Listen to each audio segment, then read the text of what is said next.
Hello guys, Greg back with another video. So this is going to be a haul video today. I did actually say on the last haul video that I did that I probably wouldn't be doing any multiple bottle haul videos anymore, but for a combination of reasons I managed to end up with another 10 bottles in the last few weeks. Basically I've picked up quite a few really good deals, but also I've been doing a lot of splits and I haven't managed to split all of the juice that I bought, so I've decided, I'll hang on to the bottles and the remaining juice myself. So first one we've got here, from the house of Roger Parfum. This one's called Danger Pour Homme. So there's two versions of this fragrance, as there are of all of the men's in the range. There's an EDP which comes in a 100ml bottle and it's £225 retail, and then you've got this one which is the 50ml Pure Parfum. This one's £345, so a lot of difference in price and obviously only half the juice. I think you'd have to have a pretty good nose to justify buying the Parfum on any of this men's range. I'd be happy with the EDP, to be honest, on any of these. So what I get from this one is it's a real concoction of well blended notes. I get a lot of ambergris, I get clove, lemon, musk, but there's a lot more going on in here.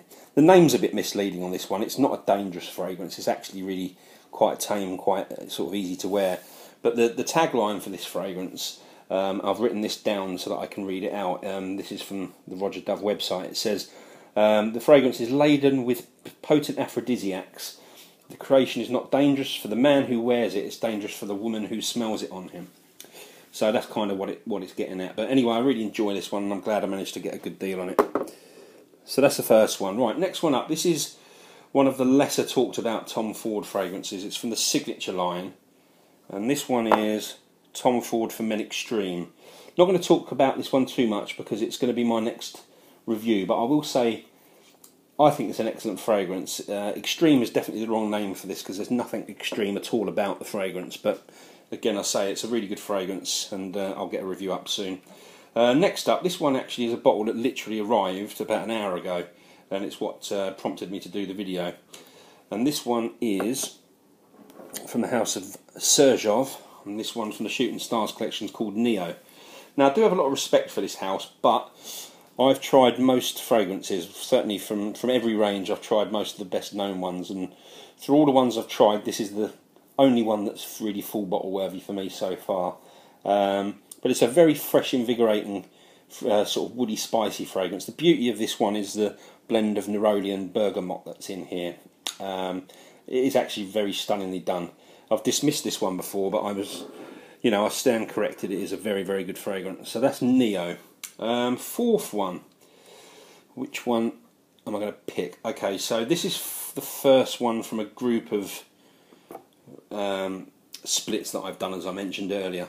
So I've done quite a lot of recent splits, kept whatever juice was left that I couldn't split, and this one's one of three fragrances from this particular house that I really enjoy. The house is Profum and Roma, and this one's called Aqua Viva. Now these fragrances are really expensive. They're nearly £200 for 100ml in the UK.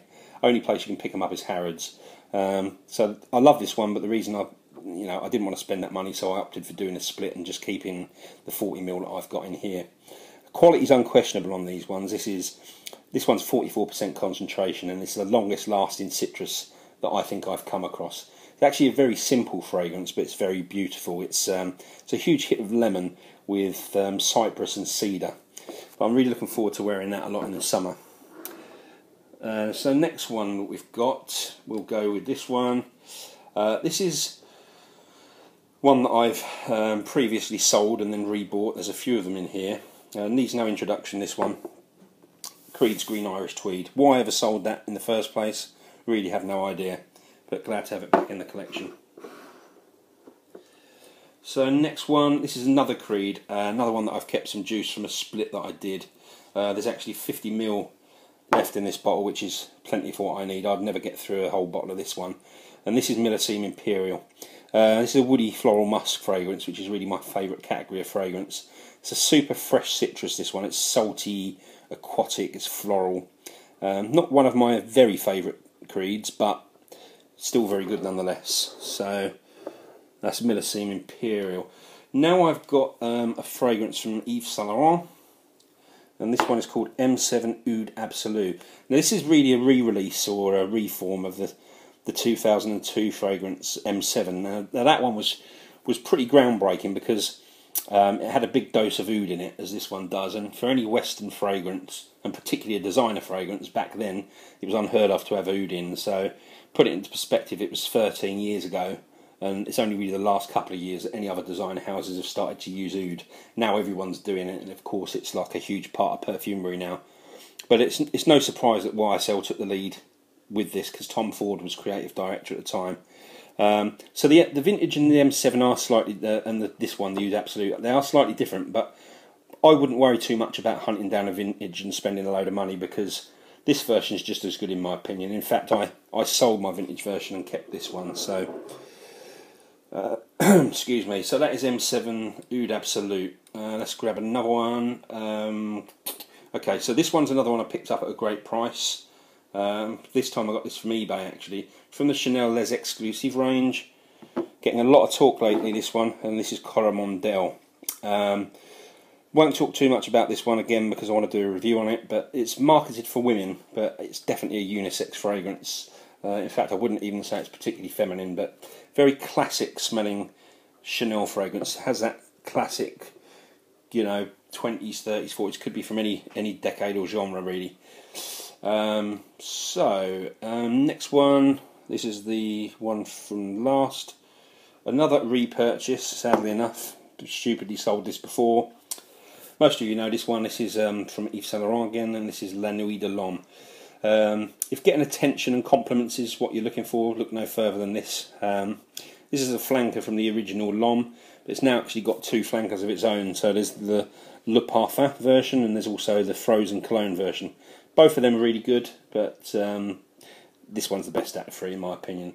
So this is heavily dominated by cardamom, this fragrance. If you're not familiar with cardamom, put it in kind of simple terms, it's I guess it's a very sweet, spicy, resinous kind of smell. It can come off slight sort of eucalyptus, it can come off like a little bit of anise, can be a bit nutty. In this particular fragrance, it's more of that resinous, spicy sweetness that it gives.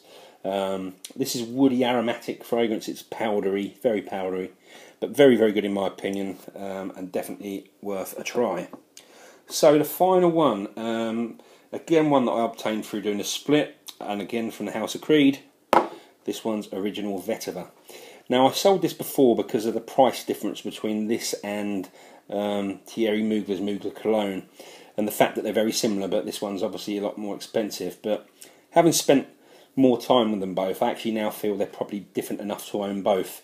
Certainly at the top they're very similar, but this one, you know, they've both got that fresh, clean, soapy feel to them. But Mugler Cologne's quite linear, which actually is not a bad thing, but this one takes a turn towards the vetiver, and it gives that sort of bit of earthiness, which if you contrast that with the soapiness, it's actually creates a really good juxtaposition that makes this you know, a really excellent fragrance.